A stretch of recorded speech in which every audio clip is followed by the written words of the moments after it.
السلام عليكم ورحمة الله وبركاته.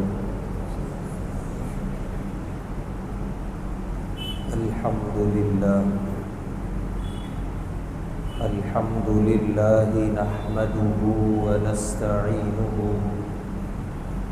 ونستغفره ونؤمن به ونتوكل عليه ونعوذ بالله من شرور أنفسنا ومن سيئات أعمالنا. من يهده الله فلا مضل له ومن يضلله فلا هادي له. ونشهد أن لا إله إلا الله وحده لا شريك له. ونشهد أن سيدنا ونبينا وحبيبنا ومولانا محمدا عبده ورسوله. أما بعد، قال الله تبارك وتعالى في القرآن الكريم: أعوذ بالله من الشيطان الرجيم. بسم الله الرحمن الرحيم. ولا تقف ما ليس لك به علم إن السمع والبصر والفؤاد كل أولئك كان عنه مسؤولا. صدق الله العظيم. ہر طرح کی تعریف اور حمد و ثنا اللہ بزرگ و برتر کے لائق ہے، جس کا کوئی شریک نہیں، جس کا کوئی ساجھی اور ہمسر نہیں، جو ہمیشہ سے ہے اور ہمیشہ رہے گا. بے شمار درود و سلام نازل ہوں ہم سب کے پیارے آقا، پیارے حبیب احمد مجتبی محمد مصطفیٰ صلی اللہ علیہ وسلم پر اور آپ کے تمام اصحاب اور اہل بیت پر. محترم حضرات، یہ کائنات اللہ نے بنائی ہے اور اس کائنات میں اللہ تعالیٰ نے بے شمار مخلوقات پیدا فرمائی ہیں، جن کے بارے میں اللہ نے قرآن میں فرمایا: اِنَّا كُلَّ شَيْءٍ خَلَقْنَاهُ بِقَدَرٍ. ہم نے تمام چیزیں پیدا کی ہیں ایک اندازے سے، ایک اعتدال سے.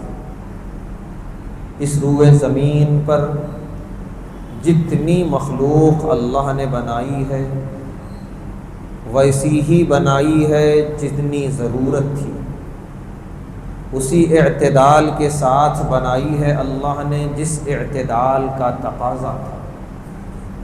جس مخلوق کی قد و قامت جتنی لمبی اور چوڑی ہونی تھی اللہ نے اتنی ہی بنائی.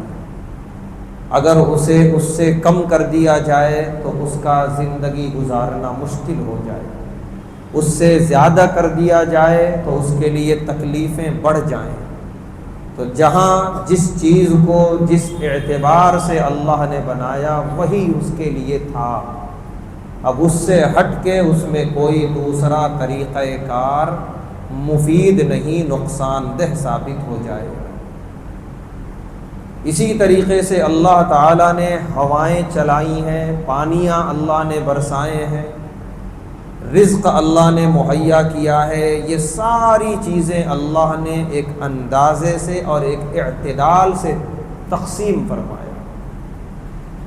انسانی زندگی ہے، کسی انسان کو اللہ نے بڑھاپے تک زندگی عطا فرمائی، کسی کو جوانی تک، تو کوئی بیچارہ بچپن میں ہی دنیا سے رخصت ہو گیا، کیونکہ اللہ نے اسے اتنے ہی دنوں کے لیے پیدا کیا تھا.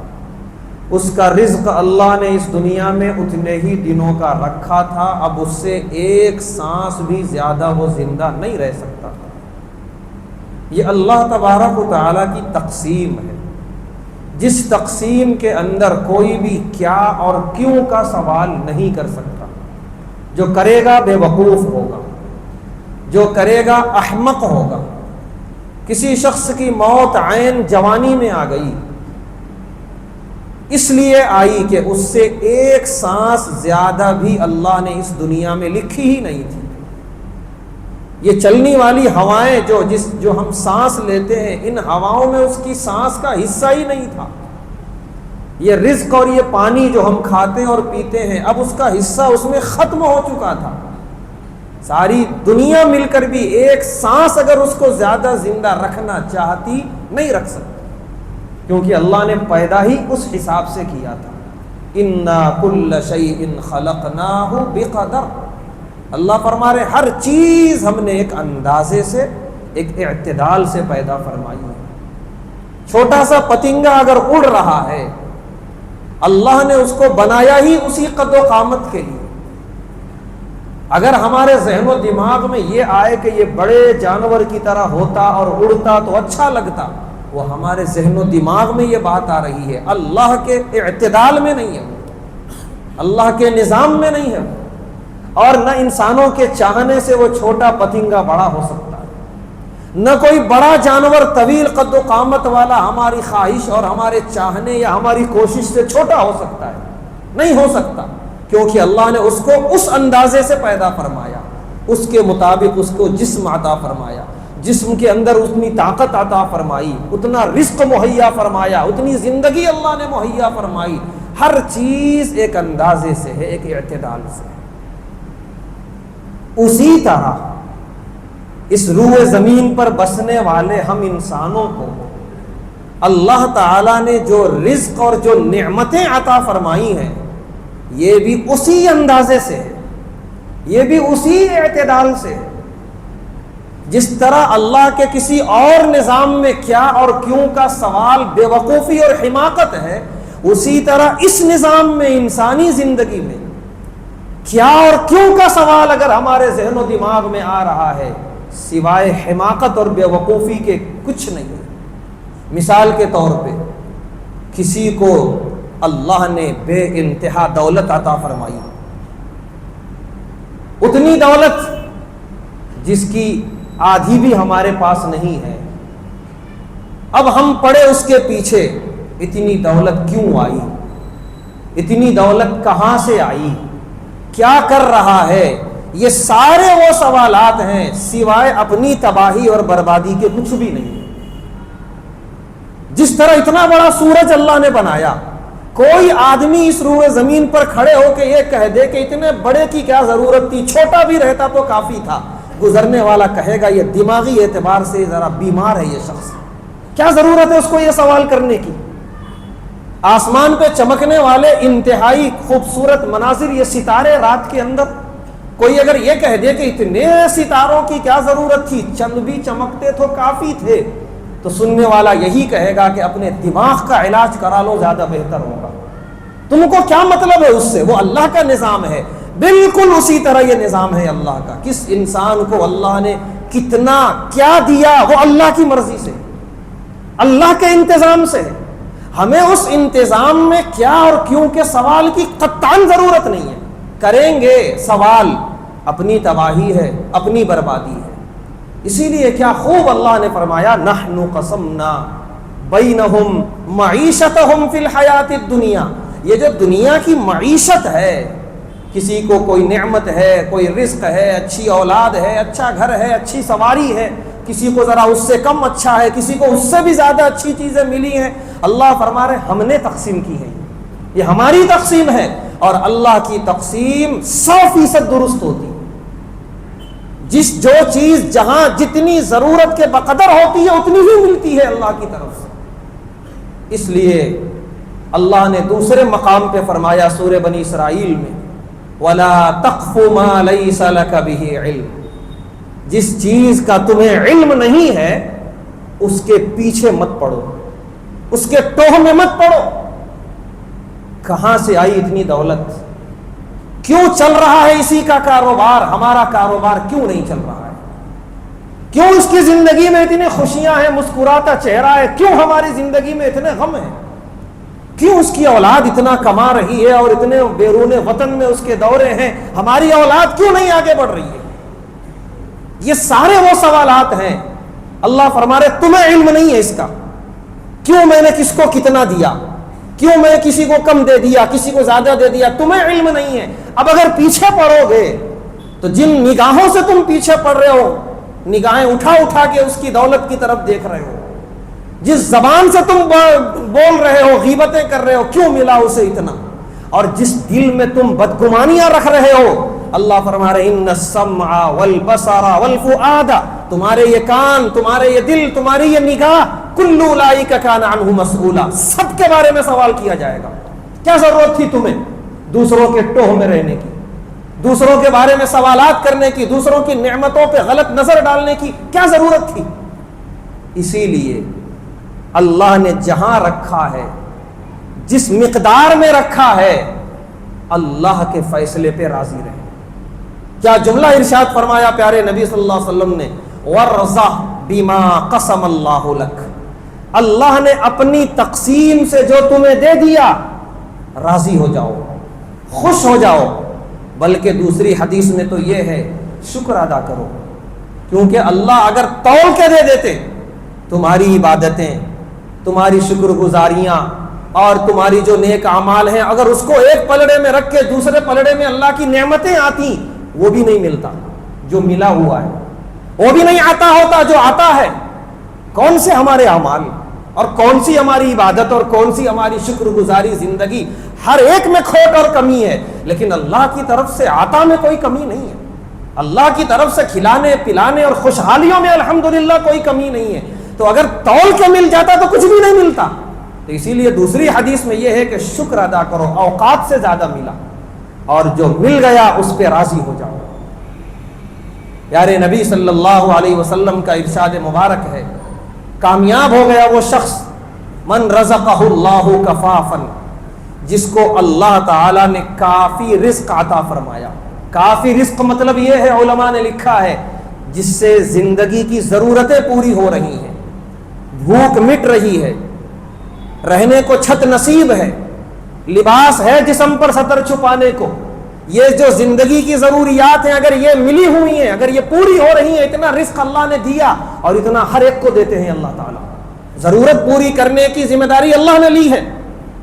اس کے بعد آگے پیارے نبی صلی اللہ علیہ وسلم نے ارشاد فرمایا کہ جس کو اللہ نے کافی رزق عطا فرمایا، وَقَنَّعَهُ اللَّهُ بِمَا آتَاهُ، اور جو اللہ نے دیا ہے اس پر قناعت کی توفیق بھی دے دی، وہ شخص کامیاب ہو گیا۔ قناعت کا مطلب کیا ہے؟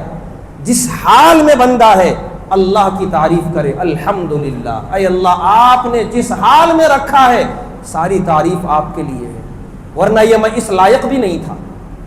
ہاں علماء یہ ارشاد فرماتے ہیں کہ وہ یہ دعا مانگ سکتا ہے کہ اے اللہ اس سے اور بہتر حالت میں رکھیے، اس سے نیچے کی طرف نہ لے جائیے، کسی کا محتاج نہ بنائیے، دینے والا بانٹنے والا بنائیے، اس طرح کی دعائیں مانگ سکتا ہے، اس میں کوئی حرج کی بات نہیں ہے۔ لیکن ایک ہے قناعت کے مقابلے میں ناشکری اور لالچ،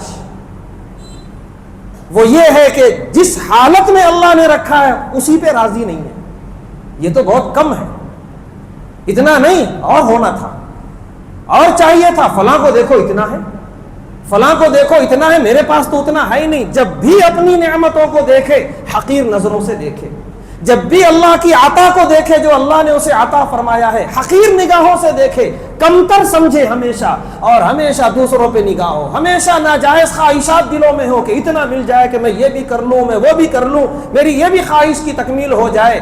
یہ ہے ناشکری اور لالچ، یہ اگر دل میں آ گیا وہ آدمی ناکام ہو گیا، وہ آدمی بے سکون ہو گیا، اس کی زندگی جہنم بن گئی۔ تو پیارے نبی صلی اللہ علیہ وسلم نے فرمایا وَارْضَ بِمَا قَسَمَ اللَّهُ لَكَ، اللہ نے اپنی تقسیم سے جو دے دیا ہے اسی پہ راضی رہو۔ جو شخص اللہ کی تقسیم پہ راضی نہیں رہتا دو برائیوں میں مبتلا ہوتا ہے۔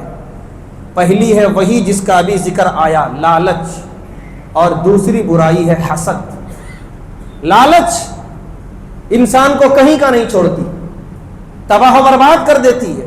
پیارے نبی صلی اللہ علیہ وسلم نے ارشاد فرمایا لالچ اگر دل میں آ گئی، دنیا کی کوئی نعمت اس دل کو بھر نہیں سکتی، اس لالچ کو ختم نہیں کر سکتی سوائے قبر کی مٹی کے۔ اب آدمی قبر میں جا کے سوئے گا تبھی لالچ والی جو انگڑائیاں ہیں وہ ختم ہوں گی، ورنہ جیتے جی تو ہمیشہ میرے پاس کچھ نہیں ہے، کاش یہ مل جاتا، مجھے تو کچھ نہیں مل سکا، کاش مجھے وہ مل جاتا، میری یہ خواہش پوری ہو جاتی، میری وہ خواہش پوری ہو جاتی۔ یہ لالچ اگر دل میں جنم لے لی، مرتے دم تک پیچھا چھوڑنے والی نہیں۔ اس سے پیچھا چھوڑانا ہے، پیارے نبی صلی اللہ علیہ وسلم کا نسخہ اللہ نے جو دیا اس پہ راضی رہے۔ الحمدللہ اللہ نے جس حال میں رکھا ہے بہترین ہے۔ اور جو خوشخبری سنائی پیارے نبی صلی اللہ علیہ وسلم نے، تکن اغنى الناس، تم دنیا کے سب سے بڑے مالدار ہو جاؤ گے۔ مالداری یہ نہیں ہے کہ تجوریاں بھری ہوئی ہیں رزق سے، تجوریاں رزق سے بھری ہیں، زندگی میں سکون نہیں ہے، وہ تجوریوں کو ہمیشہ وہ کمتر نظروں سے دیکھ رہا ہے، یہ تو کچھ بھی نہیں ہے، مجھے اور چاہیے تھا۔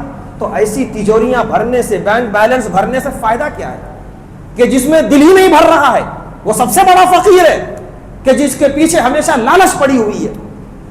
ہاں مالداری یہ ہے، اللہ نے جتنا بھی دے رکھا ہے، اے اللہ تیرا شکر ہے، الحمدللہ، کھاتے پیتے سوتا ہوں اور کھاتے پیتے صبح ہوتی ہے ہماری، صبح اور شام کسی کا محتاج نہیں ہو۔ ہاں یہ ضرور ہے کہ اگر کوئی تیرا ناچار بندہ مل جائے تو اس کی مدد کر دیتا ہوں۔ دینے والا آپ نے بنایا ہے، مانگنے والا نہیں بنایا۔ یہ اللہ کی بہت بڑی نعمت ہے، ہاتھ دینے والا ہو جائے، لینے والا نہ رہے۔ اللہ کا شکر ادا کریں۔ تو یہ پیارے نبی صلی اللہ علیہ وسلم نے خوشخبری سنائی، سب سے بڑا مالدار وہ ہے جو اللہ کی تقسیم پہ راضی ہو جائے، وہ ہر حال میں پرسکون رہے گا، الحمدللہ۔ تو سب سے پہلی برائی اللہ کی تقسیم پر راضی نہ ہونے کی وجہ سے جو پیدا ہوتی ہے وہ ہے لالچ، اور دوسری برائی جو پیدا ہوتی ہے وہ ہے حسد۔ حسد کیوں پیدا ہوتی ہے؟ دوسروں کی طرف نگاہ اٹھا کے دیکھنے سے۔ اسے تو اتنا ملا ہوا ہے، مجھے نہیں ملا تو اسے کیوں ملا؟ نہیں ملنا چاہیے تھا۔ ذرا ذرا سی بات پہ حسد، کسی کی اچھی کمائی ہے تو کیوں ہے، ہماری نہیں ہے تو اس کی بھی نہ ہو۔ کسی کے بچے اچھے پڑھ لکھ کے آگے نکل رہے ہیں تو کیوں جا رہے ہیں آگے، ہمارے بچے تو آگے نہیں پڑھ رہے ہیں، وہ کیوں پڑھ رہے ہیں، وہ بھی آگے نہ بڑھیں۔ ہاں حسد کے اندر ایک چیز آتی ہے رشک، اس کی اجازت دی ہے پیارے نبی صلی اللہ علیہ وسلم نے۔ رشک کا مطلب یہ ہے کہ کسی کی کوئی نعمت دیکھو تو یہ تمنا کرو اے اللہ مجھے بھی اتنی عطا فرمائیے، میں بھی آپ کے دین کی خدمت کروں گا۔ باقی اسے جو آپ نے عطا فرمائی ہے اس کے کم ہونے کا یا اس کے نقصان کا کوئی ارادہ دل میں نہ ہو، بلکہ ہو تو دعا دیں کہ اللہ اور دیجیے اسے، اور مجھے بھی دیجیے اپنے فضل و کرم سے، میں بھی آپ کے دین کی خدمت کروں گا۔ یہ رشک ہے۔ یہ پیارے نبی صلی اللہ علیہ وسلم نے فرمایا دو ہی انسانوں کے لیے رشک کرنا جائز ہے، ایک یہ کہ کسی کی دولت دیکھو اور وہ انسان اپنی دولت کو اللہ کی راہ میں بہا رہا ہے تو تم دعا کرو اے اللہ مجھے بھی دیجیے اتنا، اس سے زیادہ دیجیے، میں اس سے زیادہ اللہ کی راہ میں بہاؤں گا۔ یہ رشک ہے، اللہ کے نبی صلی اللہ علیہ وسلم نے فرمایا جائز ہے۔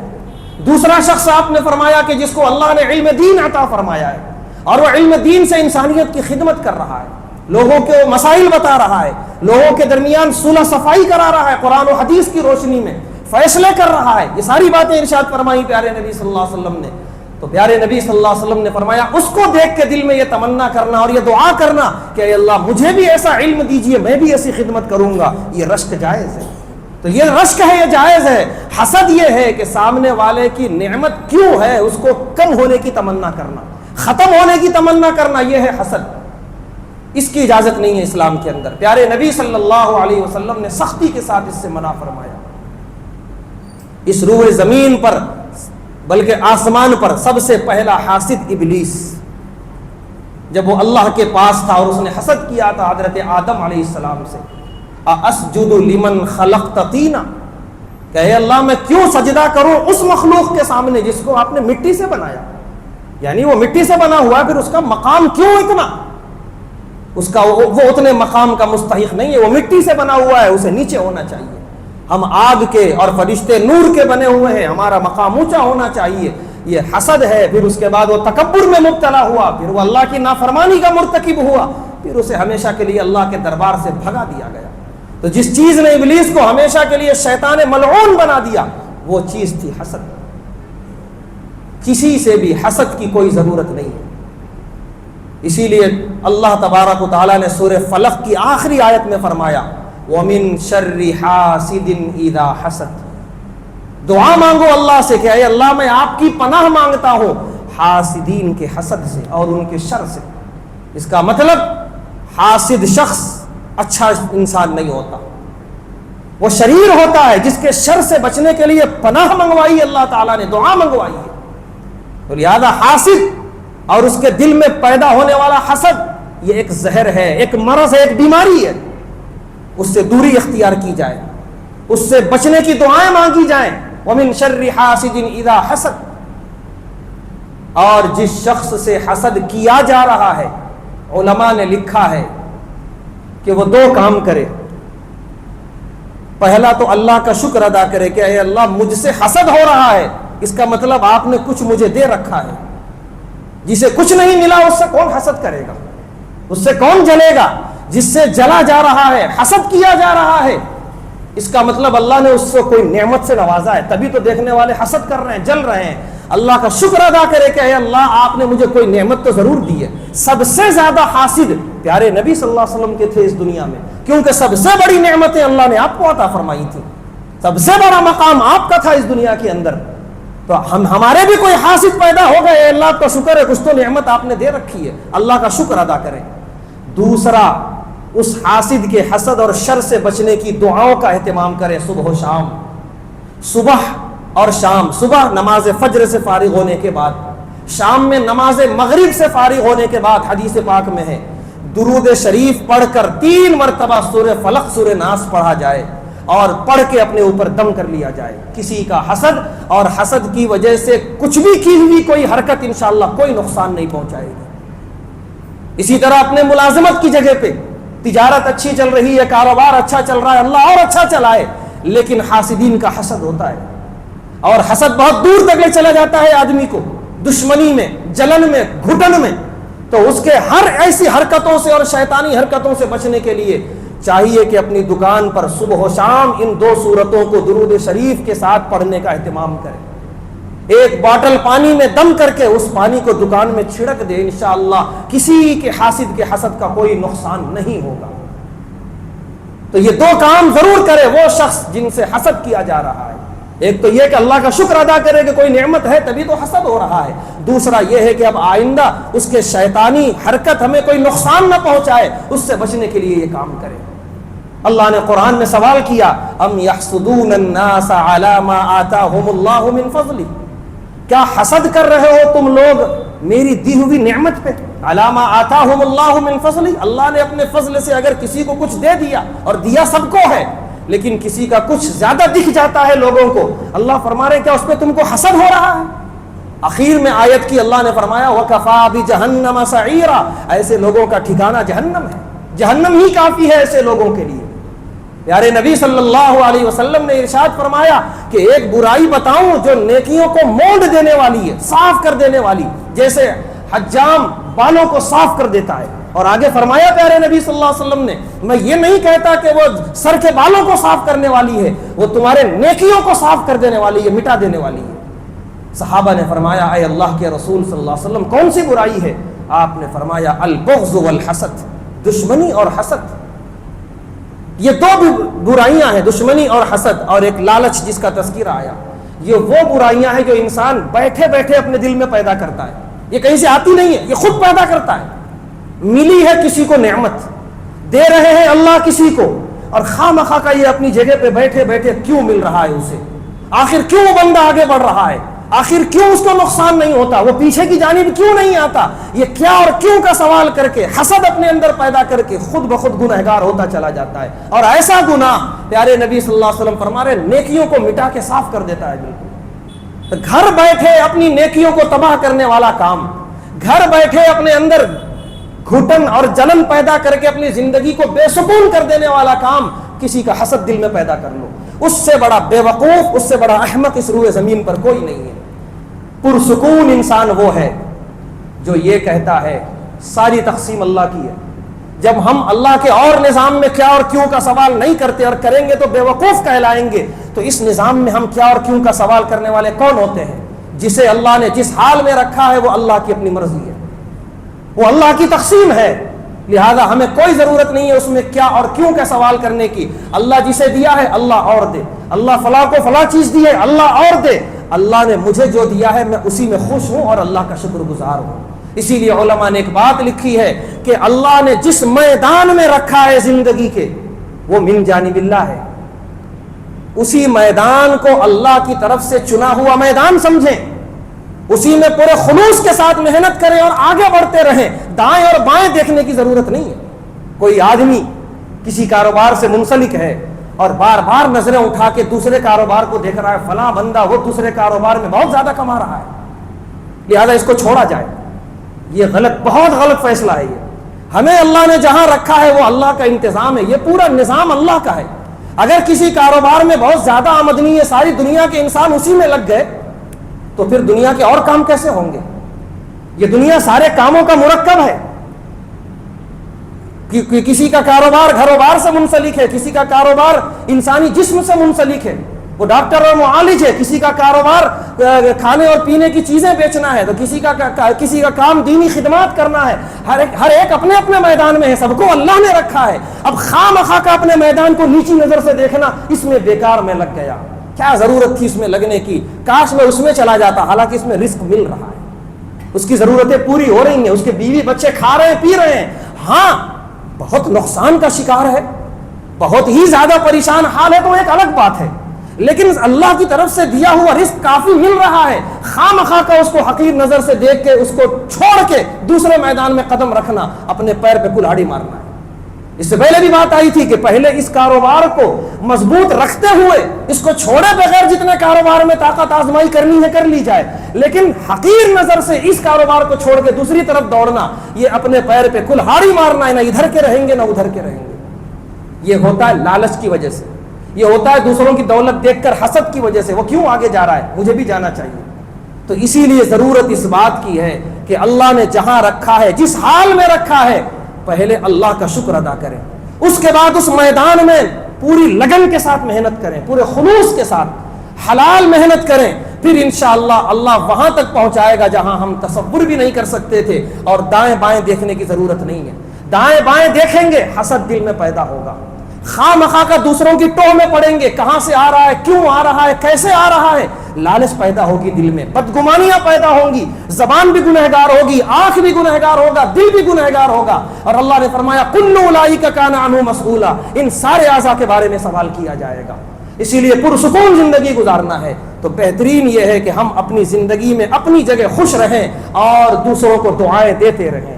اخیر ایک حدیث بیان کر کے میں اپنی بات ختم کرتا ہوں. پیارے نبی صلی اللہ علیہ وسلم تشریف فرما ہے صحابہ کرام کے ساتھ. آپ نے اتنے میں ارشاد فرمایا کہ ایک شخص آئے گا ابھی جو جنتی ہے. ایک شخص آیا وضو کر کے, اور وضو کا پانی داڑھیوں سے ٹپک رہا ہے. بڑے احترام کے ساتھ چپلوں کو اٹھایا اور مسجد نبوی میں داخل ہوا. 2 رکعت نماز پڑھ کے پیارے نبی صلی اللہ علیہ وسلم کی مجلس میں بیٹھ گیا. دوسرے روز بھی بعین ہی ایسا ہی ہوا. پیارے نبی صلی اللہ علیہ وسلم نے ارشاد فرمایا ابھی ایک شخص آئے گا جو جنتی ہے. صحابہ نے پیچھے پلٹ کے دیکھا, وہی شخص آیا اور اسی طرح نماز پڑھا اور آ کے مجلس میں شریک ہو گیا. تیسرے دن بھی ایسا ہی ہوا. پیارے نبی صلی اللہ علیہ وسلم نے فرمایا ایک شخص آ رہا ہے جو جنتی ہے. وہی شخص آیا اور اسی طرح 2 رکعت نماز پڑھا اور مجلس میں شریک ہو گیا. تیسرے دن حدیث میں لکھا ہے حضرت عبداللہ بن عمرو بن عاص رضی اللہ تعالی عنہ, یہ صحابی ان کے پیچھے چلے گئے ان کے گھر تک اور جا کر ان سے اجازت مانگی کہ اگر آپ اجازت دیں تو میں آپ کے یہاں مہمان رہنا چاہتا ہوں 2-3 دن. انہوں نے کہا خوشی سے. 3 دن یہ صحابی مہمان رہے وہ صحابی کے پاس, صرف یہ دیکھنے کے لیے کہ کیا عمل ہے کہ اتنی زیادہ 3 دن لگاتار خوشخبری جنت کی, وہ بھی زبان نبوی سے صلی اللہ علیہ وسلم. وہ فرماتے ہیں کہ میں نے ان کی صبح دیکھی, میں نے ان کی شام دیکھی, ویسی ہی تھی جیسے عام صحابہ کی تھی. الحمدللہ کوئی فرق نظر نہیں آیا. رات میں تہجد کے لیے وہ بھی اٹھتے تھے, ہم بھی اٹھتے تھے, ان کی بھی تہجد اتنی ہی دیر کی, ہماری بھی تہجد اتنی ہی دیر کی. آخر فرق کیا ہے؟ تیسرے دن جب وہ ودا ہو رہے تھے اپنے دوست سے, انہوں نے کہا کہ میں آپ کے یہاں مہمان صرف اس غرض سے تھا, میں آپ کا عمل دیکھنا چاہتا تھا. کس عمل کی وجہ سے پیارے نبی صلی اللہ علیہ وسلم نے 3 دن خوشخبری ارشاد فرمائی. وہ صحابی نے تو پہلے کہا کہ ایسا کوئی عمل نہیں ہے, جیسے آپ لوگ ویسا میں بھی ہوں. اس کے بعد انہوں نے کہا کہ ہاں ایک عمل ہے, شاید اس کی وجہ سے پیارے نبی صلی اللہ علیہ وسلم نے خوشخبری دی ہوگی. وہ عمل یہ ہے, رات کو سونے سے پہلے میں اپنا دل صاف کر کے سوتا ہوں. کسی کا حسد نہیں، کسی کا کینہ نہیں، سب کی محبت دل میں بسا کر اور سب کو کیا کرایا معاف کر کے سوتا ہوں، تاکہ کل اگر صبح نہ ہو تو اللہ کے سامنے صاف ستھرے دل کے ساتھ حاضر ہو جاؤں گا۔ تو بس میرا یہی ایک عمل ہے۔ وہ صحابی کہتے بس یہی عمل ہے۔ میں سمجھ گیا، کیونکہ ایک نہیں کئی حدیثیں ہیں پیارے نبی صلی اللہ علیہ وسلم کی کہ صاف دل والا ہی جنت میں جائے گا، کینہ رکھنے والا، حسد رکھنے والا جنت میں داخل نہیں ہوگا۔ اس کے بعد وہ صحابی وہاں سے واپس آ گئے۔ یہ حدیث ہمیں بتاتی ہے کہ ایک نہیں تین دن خوشخبری ارشاد فرمائی پیارے نبی صلی اللہ علیہ وسلم نے اس عمل کے لیے۔ تو کیا ضرورت ہے اسی غلاظت دل میں بسا کر جینے کی؟ کسی کا حسد، کسی کا کینہ، دل کو صاف رکھیں، وہ بسا کے رکھے، وہ حساب دے گا اللہ کے پاس، اس کی زندگی جہنم بنے۔ ہم تو اپنا دل صاف رکھ کے اپنی زندگی جنت بنا کے جئیں گے، پرسکون جئیں گے، اور اللہ نے جس حال میں رکھا ہے راضی برضا اور خوشی خوشی جئیں گے۔ اللہ تبارک و تعالیٰ سے دعا ہے، اللہ تبارک و تعالیٰ ہم تمام کو ہر حال میں شکر گزار بن کر زندگی گزارنے کی توفیق عطا فرمائے، ہر طرح کی لالچ، ناشکری اور حسد سے ہم سب کی حفاظت فرمائے۔ وآخر دعوانا الحمد للہ رب العالمین۔